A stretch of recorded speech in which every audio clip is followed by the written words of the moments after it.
The people who are most likely to buy a Tesla are most interested, partially because it's an electric car and they think they're doing something for the environment, are the very people who he and his new fanboys target as being woke lefties.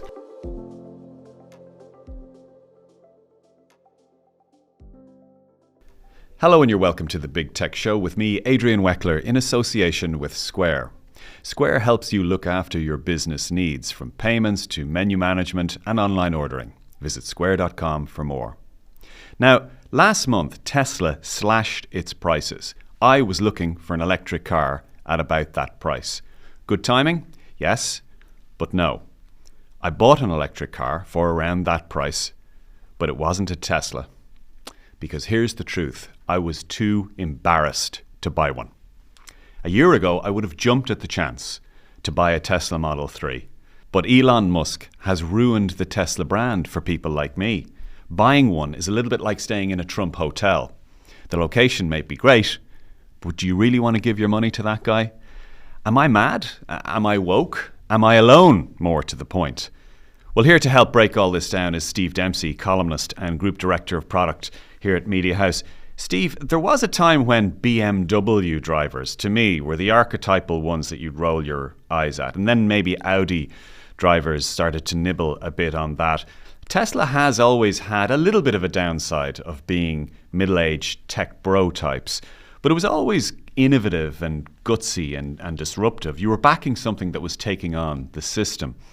Now, the Tesla brand is associated with Elon Musk's conspiracy theories and his disastrous tenure at Twitter. And that means if you buy one now, you're ambassador for Musk. Is that fair for me to say that?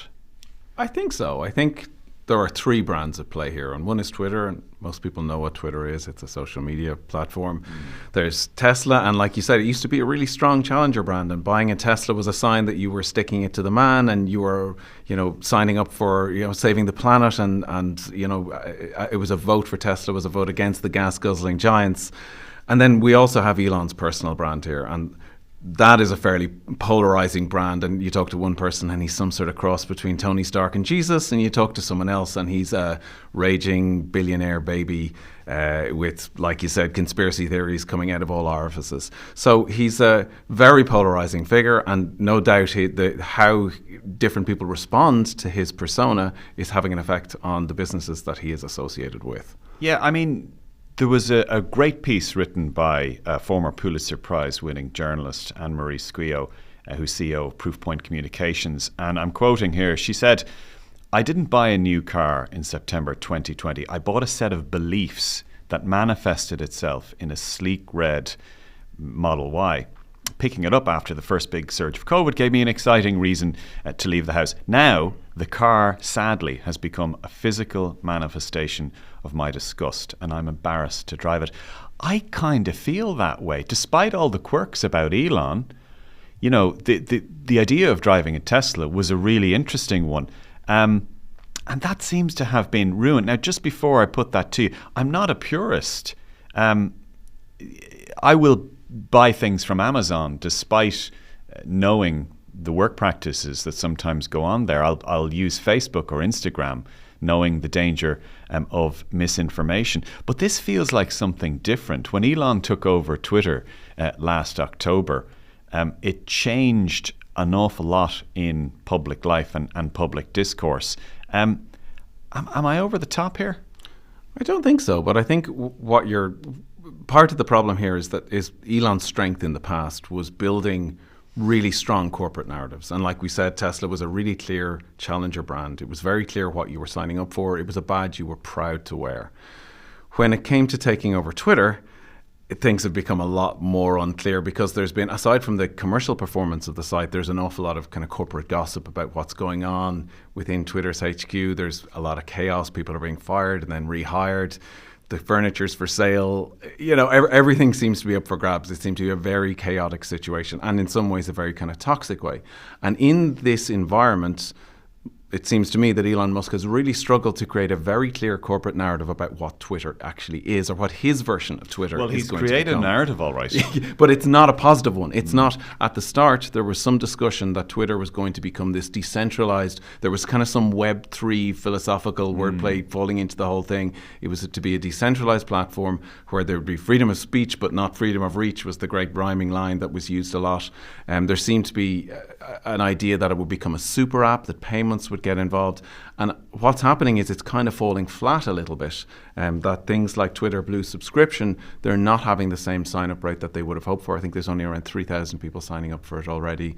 Or sorry, maybe that's 30,000. I'm getting my zeros confused there for sure. 3,000 seems way too low. But there really is a gap there between what the narrative is and what he needs the narrative to become. Yeah. Now, look, a lot of people might be listening to this or watching this and thinking, look, this is all a bit dramatic. You don't buy something solely because of or in spite of its creator or the person who's at the head of the company. You see this a lot on Twitter, for example. Musk's fans will mock people like me or people who are saying what I'm saying now. They'll say, look, you don't buy a car because of the CEO's political philosophy. But just to come back to the brand, I mean, to me, that's a very naive view, because a brand is a kind of a living contract of sorts. It's very naive to think that if I go out and buy clothes, or I eat a certain way, or anything else, any other service that I choose to engage, that I'm not buying in a little bit to what I think that says about me. Well, one of the things that the people who would be Tesla boosters were really proud of is that Tesla managed to build an incredible brand and almost make the EV market without any traditional marketing spend. Now, how did it do this? One of the ways it did it was really smart, kind of playing itself as a challenger brand. But another way it did this was that it made Elon the kind of spokesperson, the visible avatar, the kind of human embodiment of what the brand was. So they built a brand in close proximity with the CEO. And now if the CEO, suddenly his reputation is being tarnished, that of course is going to have effect on the brand itself. So I think you can't have it both ways. Like the Tesla brand was built so strongly on the back of Elon's personality, his abrasive approach to doing business, to shaking things up. It was all part of the challenger brand. Yeah. Now, look, we don't want to totally trash Elon Musk here entirely. I've said before on this podcast, if he were to drop dead tomorrow, overall, despite everything we're saying, his legacy would actually probably be intact. He has done amazing things in creating Tesla, in SpaceX, with solar energy, for example. Even oddball stuff like the Boring Company or Neuralink are kind of interesting businesses in their own right, and interesting ideas. And this was part of why we were all attracted to Elon Musk in a certain way, whether we liked him or not. He was impossible to ignore, because he truly was an innovator, and is an innovator, and a creator. But ironically, most of his fans online would never go near an electric car in the first place. They are the people who are actually most skeptical about climate science in the first place. So you have this weird juxtaposition where the people who are most likely to buy a Tesla are most interested, partially because it's an electric car and they think they're doing something for the environment, are the very people who he and his new fanboys target as being woke lefties. Well, it's something he's really struggled with, I think, in the Twitter sphere since he's taken over. He has realised that the best way to kind of court controversy and to be in the headlines is to actually cozy up to those people who wouldn't necessarily be natural Tesla buyers, as you point out. But for me, the biggest misunderstanding there is actually misunderstanding of what Twitter is. Like some people say, one of the reasons he's struggling is because it's a media company. I think it's slightly more nuanced than that. I think he looks at Twitter as it's a software product, and he sees the product as the technical stuff itself. In my mind, isn't the reason that Twitter and his tenure twittering is suffering is because he's allied himself with conspiracy theories and oddballs, and he's opened the floodgates to a lot of the most toxic individuals who were kicked off the platform for very good reason. But I think the issue about him actually moving forward and turning Twitter into Elon's version of Twitter is that in his head, the technical product is the product. And actually what Twitter is it's a network. The product for me is my network of contacts that I have on Twitter. It's very different for you because you have loads more followers. For him, it must be a wildly different chaos ride, whatever he sees the product as. And I'm sure there's a lot of confirmation bias in there for him. But like anytime he tweets, he gets tens of thousands of responses. So it buzzes his phone. He probably has a separate device for using the thing. There was that episode a few weeks ago where he reportedly fired an engineer because he didn't think he was getting enough responses to his tweets. I don't want to downplay again the innovation that Musk has brought to Tesla and to the world. Like, one of the things I was attracted to in buying a Tesla after the price cut, the car that I actually bought was a Volkswagen ID3, which is within $2,000 of a price difference to the new Tesla Model 3 after that price cut. One of the reasons I was so attracted to the Tesla is the software, for example. It's excellent on Teslas. Was the charging network. There aren't that many of the superchargers, but they're absolutely best in class when you do rock up to one. Well, if you go abroad to the UK, for example, the charging network there is absolutely fantastic. Jamie Heaslip, we had on this podcast a few weeks ago, he was making that point. And yet, all of that, like, Volkswagen has much jankier software. It's quite frustrating at times, and still ended up going with the ID3. Well, yeah, I mean, I don't know. I think that goes to the fact that in some ways, Tesla, they've been better able to manage Elon over the years, and they've probably built up a muscle about that. And I actually have an example here that I found on Twitter and Tumblr, and I'll read through it until you get bored when you stop, because this is like a roller coaster ride of crazy anecdotes. So it's from a former SpaceX employer, and they're referring to how Twitter was how Musk was managed in a non-Twitter environment. So it says, back when I was at SpaceX, Elon was basically a child king. He was an important figurehead who provided the company with money, power, and PR, but he didn't have the knowledge or, frankly, the maturity to handle the day-to-day decision-making. And everyone knew that he was surrounded by people whose job was essentially to manipulate him into making good decisions. Managing Elon was a huge part of the company culture. Even I, a lowly intern, would hear people talking about it openly in meetings. So then he also says, later on goes on to say, Twitter has neither of these things going for it. There's no company culture or internal structure around the problem of managing Elon Musk. And I think for the first time, we're seeing what happens when people actually take that man seriously and at face value. Worse, they're doing this little experiment after the man has decided has had decades of success at companies that dedicate significant resources to protecting themselves from him, and he's too narcissistic to realize it. So that paints a really interesting picture of what it takes to run a successful business with Elon Musk at the helm. And like you said, there's huge positives. He's a visionary. He will push the boundaries. He will no doubt push engineers to do amazing things, and if he doesn't get results, he's used to being able to fire them. It just doesn't work so well in Twitter, where it seems to be a lot leakier culturally, and they're a lot less capable of actually managing somebody like him. So here's the thing, though. Even if Musk does step down as CEO of Twitter later this year, like he says he will, and stops all the erratic posts and the conspiracy theories, it may already be too late, surely, because the competition, as far as I can see, has either caught up or is catching up. In Ireland, just before we came on air, I went to look at the most recent figures. In Ireland, so far this year, there have been about 170 Teslas sold in Ireland. In the same period, there have been over 500 Hyundai Ioniq 5s, the one single model. There's been almost 400 VWs sold, ID4, ID3 and ID5.